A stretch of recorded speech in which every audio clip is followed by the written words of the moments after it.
Habari zenu, I hope mko salama kabisa. Mimi naitwa Frida Amani kutokea team Frida Amani ambao kesho inaenda kumfunga magoli mengi sana team Masaka.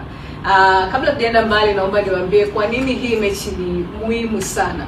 Kwanza, hii mechi ni statement kwa mabinti wote wa Kitanzania kwamba unaweza ukafanya zaidi ya kile ambacho umekuwa ukikifanya. Unaweza ukatimiza ndoto zako.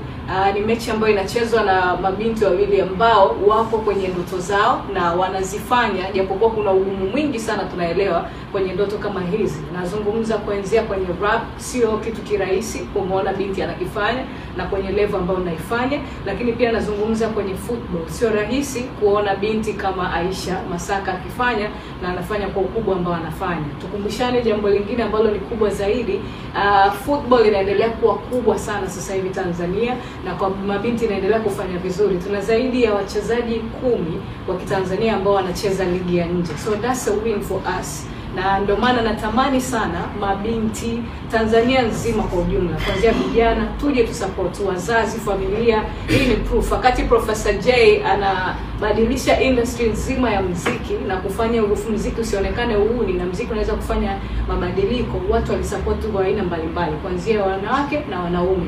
So naamini pia kwa sisi hili ni jambo kubwa sana. So naombeni niwakaribishe mje mtusupport. Tuje sasa kwenye mechi yenyewe, mabibi na mabwana. Of course I've got a great team. Mimi nimejipanga, niko serious. Masaka najua anachezea huko Uingereza.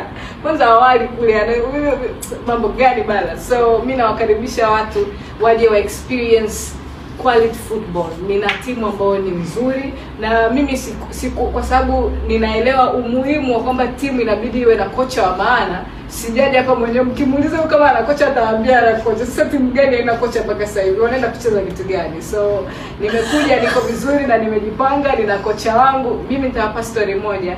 Nimekuwa na kulelewa Arusha. Akati nakuwa mpira wakati ulikuwa uko mkubwa, mimi ndio nilikuwa shabiki mkubwa sana wa mpira kwa kipindi hicho, kwa sababu ya Chelsea. Mourinho alikuwa ni my favorite. Yaani alikuwa ni kocha noma kabisa.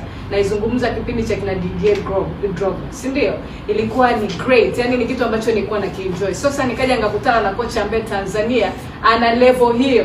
Anaitwa Edna Mourinho, ndio kocha wangu. Mabibi na mabwana, funga sana huyu. Atanitambua mimi kesho. Asante.